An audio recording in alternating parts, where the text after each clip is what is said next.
ठीक है, आज की डिस्कशन रहेगी। First of all we are discussing with CO2 transport. तो CO2 ट्रांसपोर्ट के लिए हमारे पास आइडियाज क्या क्या थे। एक तो HCO3 आयन की फॉर्मेशन है ना, in the form of HCO3 ions. Another was dissolve form.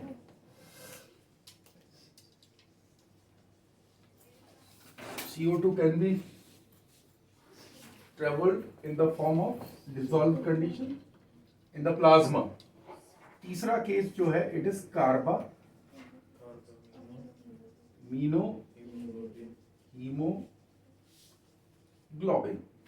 मतलब this is 23%, this is 7% and this is 70%। तो सबसे ज्यादा जो मेजर वे है वो ये है ना, CO2 का जो ट्रांसपोर्ट है। अब ये देख लेते हैं कि कहां से कैसे बन जाएगा। तो इसके फॉर्मेशन में आप देख रहे हो कि जरूरत पड़ेगी हमें एक एंजाइम की, है ना, कार्बोनिक एनहाइड्रेस। और फॉर्मेशन देखो, बात ये कि HCO3 बनेगा कहां पे। It is formed in the RBC के अंदर बनता है और प्लाज्मा में ट्रेवल करता है। ठीक है, आरबीसी के अंदर बनेगा, प्लाज्मा में ट्रेवल करेगा। तो it was very easy to estimate कि भाई कैसे होगा ये हम कह देते हैं भी आरबीसी है, इसके चारों तरफ ये कैपिलरी मान लो, and here you can see ये सेल है जहां पे लगातार CO2 फॉर्मेट हो रहा है, बन रहा है, CO2 बन रहा है। CO2 के पास ऑप्शंस क्या क्या है कहां कहां जाने के। तो CO2 के पास ऑप्शन है it will go into plasma, this is plasma. ये कैपिलरी वॉल है। तो प्लाज्मा में डिसॉल्व फॉर्म में कितना, हाउ मच, 23। Dissolve form 7%। ठीक है, बाकी जो है it will enter in the RBC में बेटा CO2 plus H2O, carbonic anhydrase, ये मतलब कार्बोनिक एनहाइड्रेस, इसकी फॉर्मेशन के साथ ये बनाएगा H2CO3। ठीक है, दिस इज कार्बोनिक एसिड। क्या बनाइए, carbonic acid. Again in the presence of carbonic anhydrase it will break because this is very unstable. ये अनस्टेबल कंपाउंड है तो टूट जाएगा अचानक से। किस में टूटेगा, H आयन में टूटेगा, as well as HCO3 bicarbonate ion में टूटेगा। H आयन में टूटेगा, बाइकार्बोनेट में टूटेगा।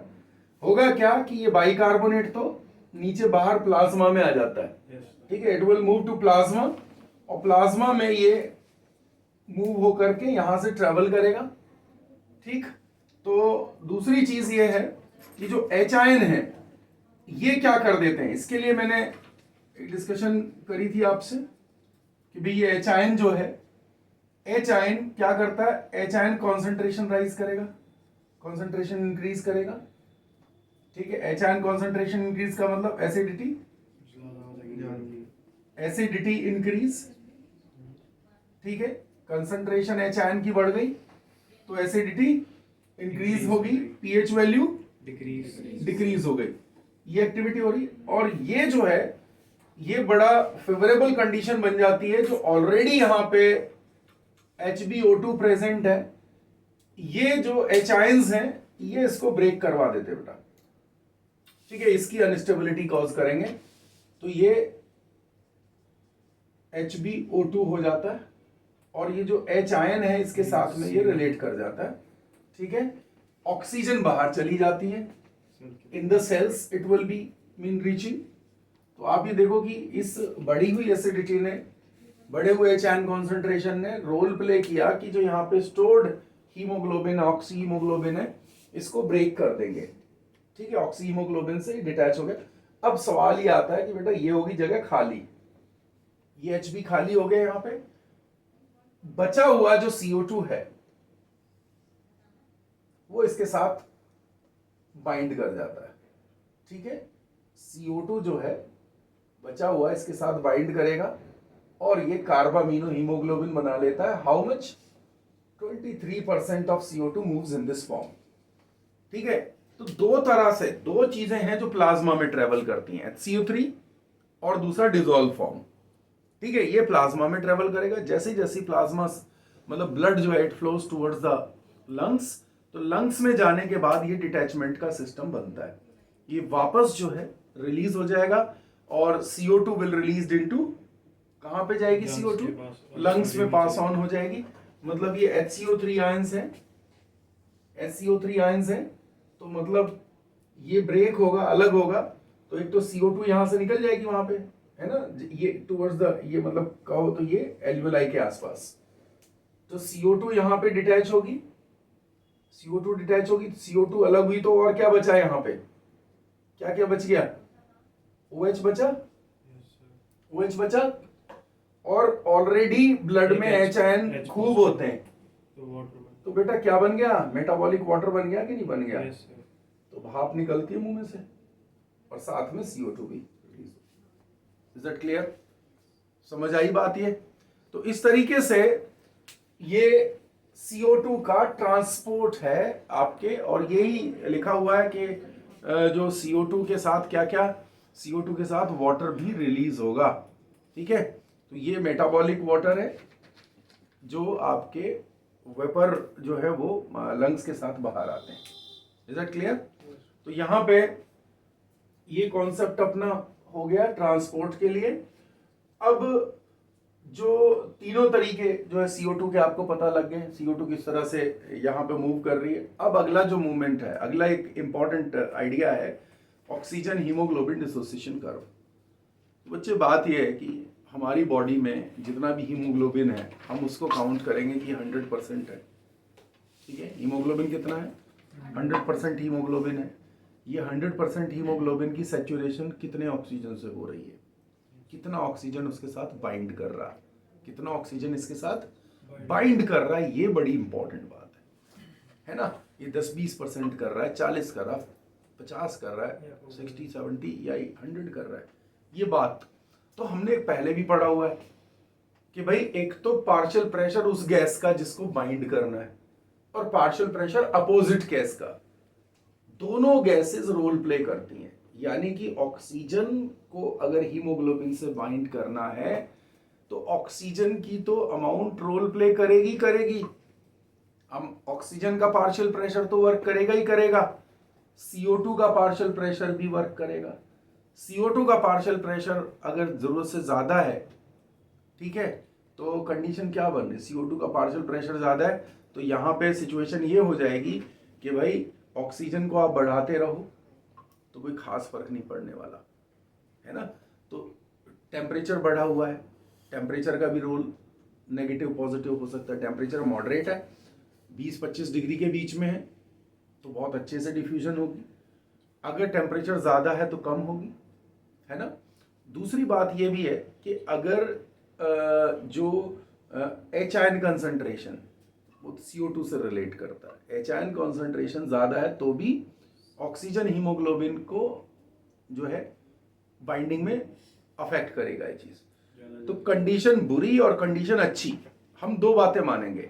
अच्छी कंडीशन में ग्राफ कैसा बनेगा और बुरी कंडीशन में ग्राफ कैसा बनेगा, ये हमने देखना है, ठीक है। This is referred as oxygen haemoglobin dissociation curve. इसको मार्क करते हैं, इसको देखते हैं अच्छी और बुरी कंडीशन में किस तरह है, ठीक है। इसी में एक आइडिया सुनेंगे हम लोग P50 वैल्यू। क्या सुनेंगे इसमें?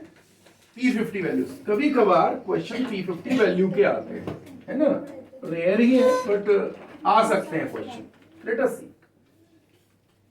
Oxygen haemoglobin dissociation curve. Oxygen haemoglobin dissociation curve करेंगे यहां पे।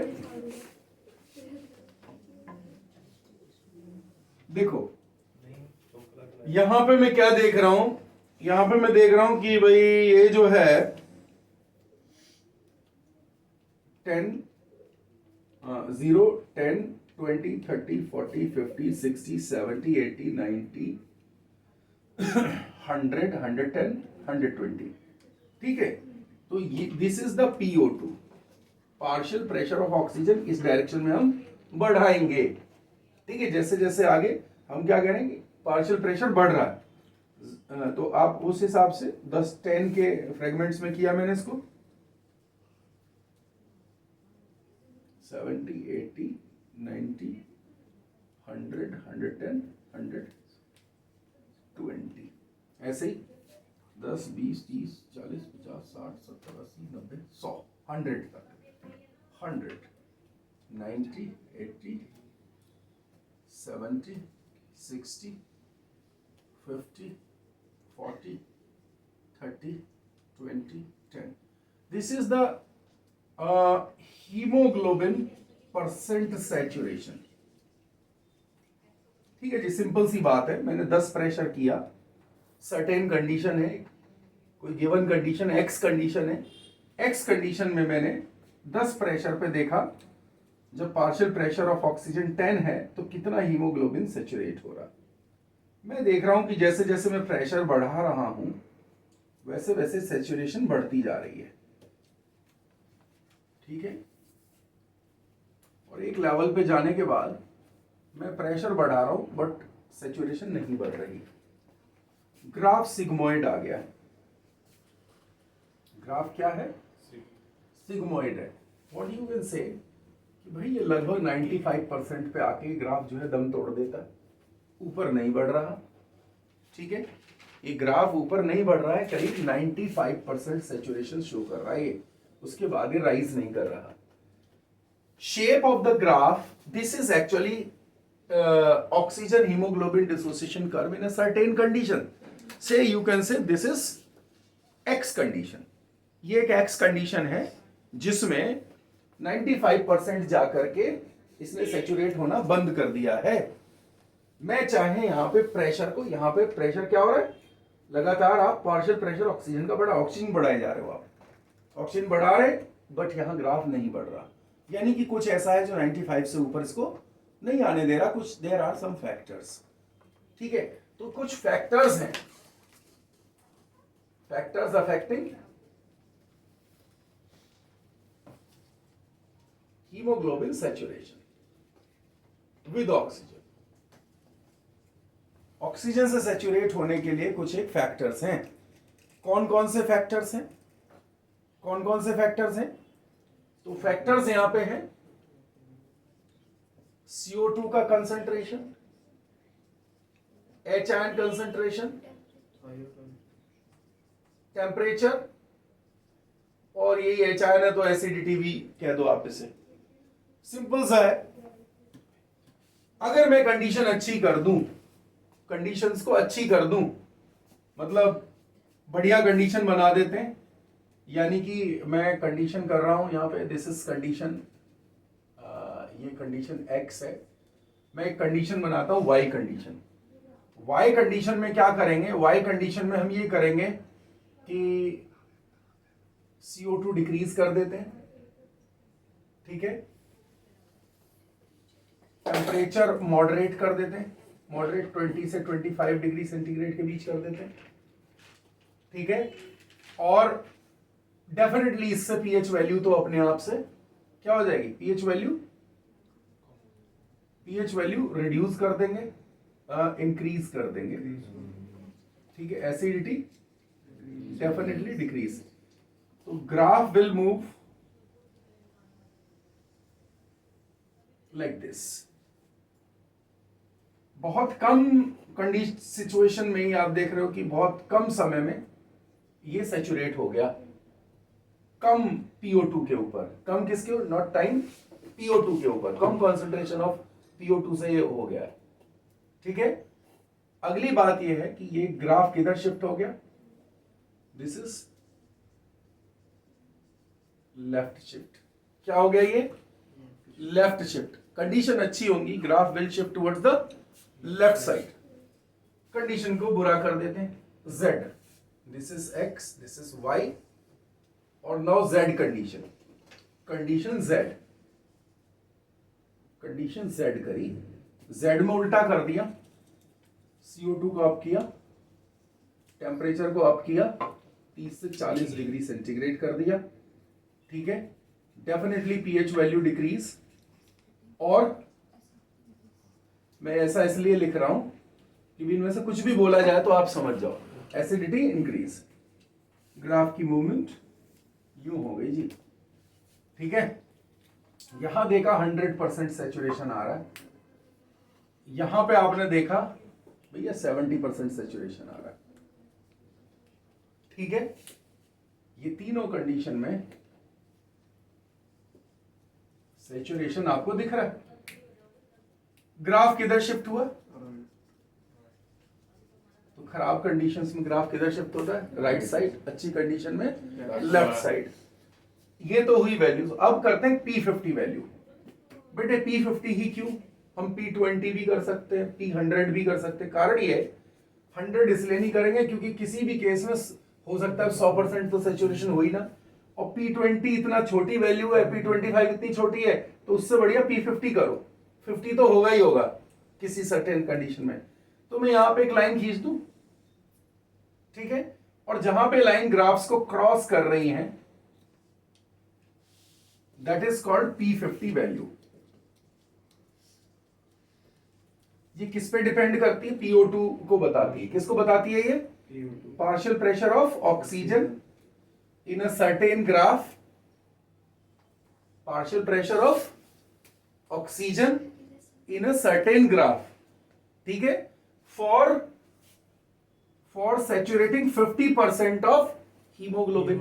एक गिवन ग्राफ में क्या है? गिवन ग्राफ में पर्टिकुलर कंडीशन में भाई सेचुरेशन कितना होना चाहिए? मतलब 50% सेचुरेट करने के लिए, 50% हीमोग्लोबिन को सेचुरेट करने के लिए how much PO2 is required, ठीक है। उस कंडीशन में कितना PO2 रिक्वायर्ड है ये हमें काउंट करते हैं, इसे कहते हैं P50 वैल्यू। P50 में वैल्यू किसकी होती है?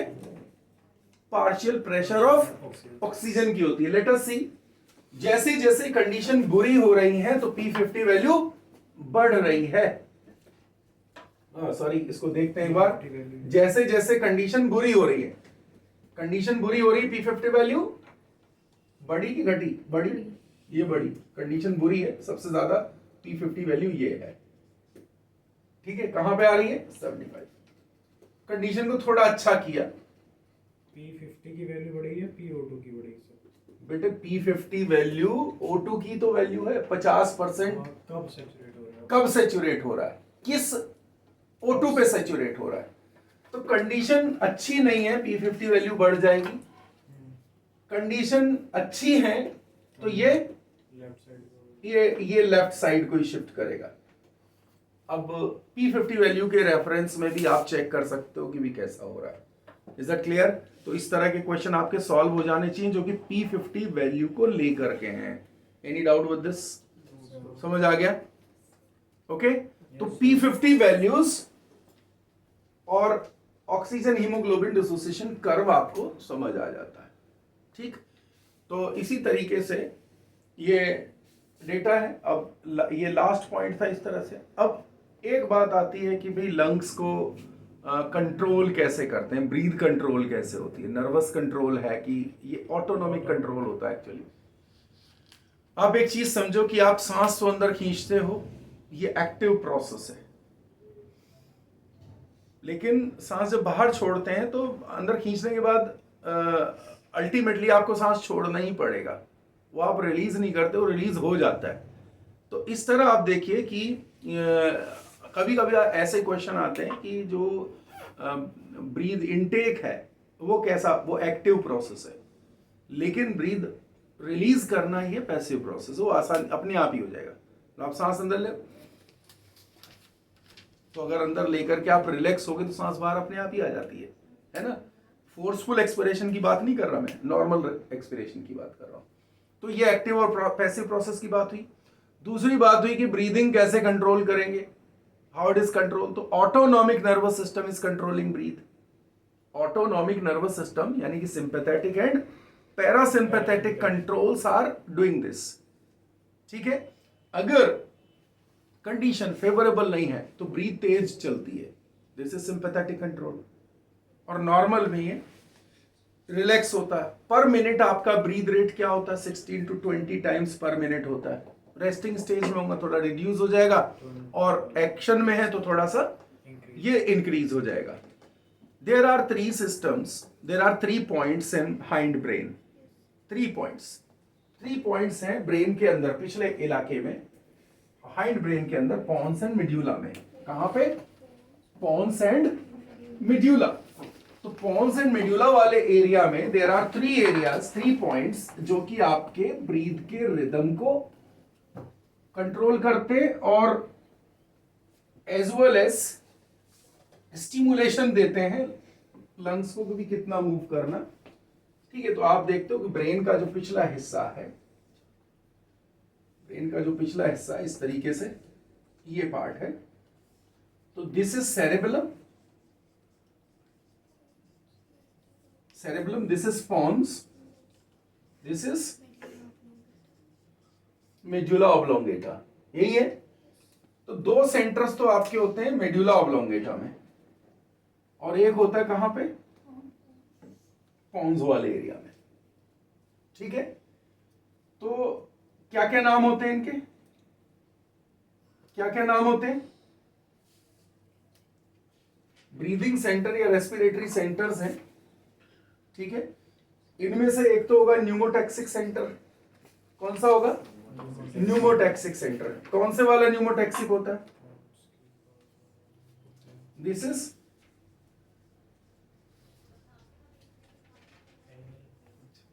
न्यूमोटैक्सिक है। ठीक है, और यहां पे एक रिदम सेंटर है।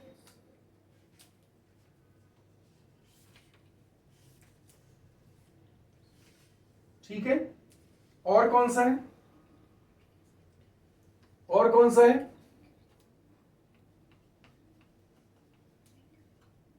कौन सा है? अच्छा, एक चीज बताओ, हमने सर्कुलेशन में डिस्कस किया था, सर्कुलेशन में डिस्कस किया था ना, सर्कुलेशन में डिस्कस किया था कि आपका जो कार्बन डाइऑक्साइड है,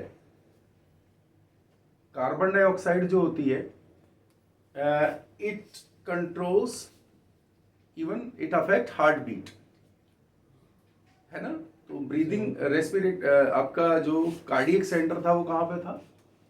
वो भी हाइंड ब्रेन में था, मेडुला ऑब्लोंगेटा में था।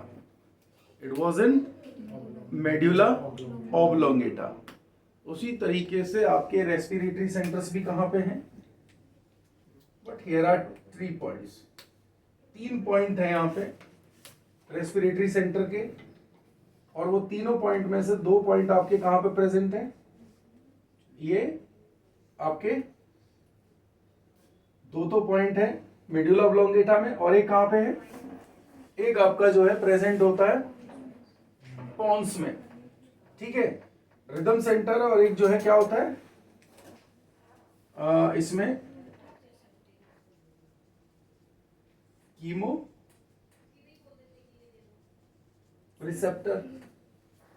क्या होगा? कीमो रिसेप्टर, बुक में लिखा हुआ है। देखो कौन कौन से सेंटर्स होते हैं, check this. Breath control is present in, breath control centre is present in hind part of the brain, hind part of the brain. कौन कौन सा part? Pons and medulla oblongata. Got this? ये नहीं मालूम है कौन कौन सा सेंटर है? बोलो। न्यूमोटैक्सिक होता है। हाँ, न्यूमोटैक्सिक कहां पे है? पॉन्स। दूसरा क्या नाम है? नाम बोलो। रिदम सेंटर और कीमो रिसेप्टर। तो जो कीमो रिसेप्टर होता है न्यूमोटैक्सिक के रिदम सेंटर को कंट्रोल कर रहा होता है। क्या कर रहा होता है? रिदम से। रिदम का मतलब है, क्या मतलब है? रिदम मीन किस तरह से लंग्स को मूव करना है, किस रिदम में मूव करना है। लगातार हमें अप डाउन जो मूवमेंट है उनको कंट्रोल करना, उस रिदम को कंट्रोल करना, टाइमिंग कंट्रोल करना। This is under control of pneumotaxic.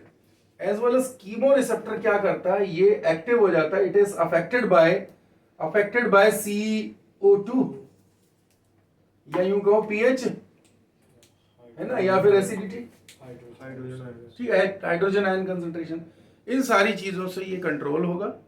ठीक है, इस तरीके से आपकी जो हार्ट बीट है, जो लंग्स का जो ब्रीथ का जो मैकेनिज्म है, दैट इज कंट्रोल्ड। ठीक है, इसी एडजस्टमेंट में आप जो है ब्रीथ कर पाते हैं। अगर आपके CO2 बढ़ जाती है, क्वेश्चन आएगा CO2 बढ़ने से क्या इफेक्ट पड़ेगा, ब्रीथ तेज हो जाएगा, और दूसरा O2 अगर बढ़े तो क्या फर्क पड़ेगा, नॉर्मल रहेगा, सो जाएगा। मतलब अगर O2 बढ़ता है तो there will be no effect, O2 के बढ़ने से फर्क नहीं पड़ेगा, CO2 के बढ़ने से इफेक्ट होगा।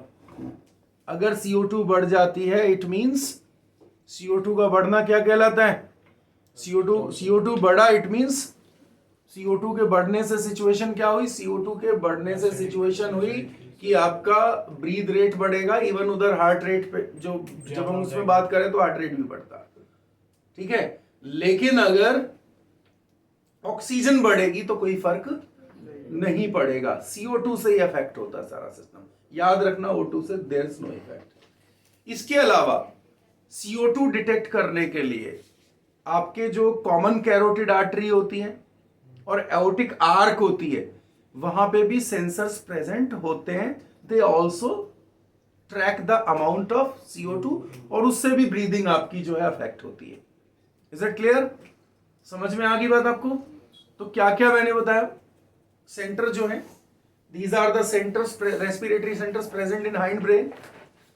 कौन कौन से पार्ट में, पॉन्स में, मेड्यूला में, देयर आर टोटल 3 होते हैं, और तीनों सेंटर जो हैं ये आपके ब्रीदिंग को कंट्रोल करते हैं, rhythm centre, pneumotaxic and chemo sensory centre. समझ में आ गया। तो इस तरीके से ये कंट्रोल का है, ऑटोनॉमिक नर्वस सिस्टम कंट्रोल कर रहा, और O2 के बढ़ने घटने से फर्क नहीं पड़ेगा, फर्क पड़ेगा CO2 से, ठीक है। तो दिस इज अबाउट ये ब्रीद कंट्रोल मैकेनिज्म हुआ, है ना।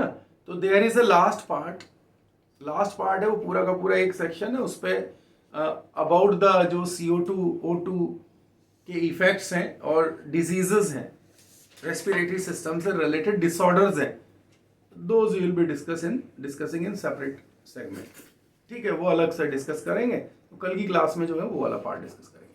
तो ये चैप्टर आपका ओवर हो गया, अभी इसके प्रॉब्लम्स जो है वो लेके आओगे, प्रॉब्लम्स डिस्कस करेंगे। चलो ठीक है, अभी ये बात समझ में आ गई, एनी डाउट विद दिस, चलो ठीक है।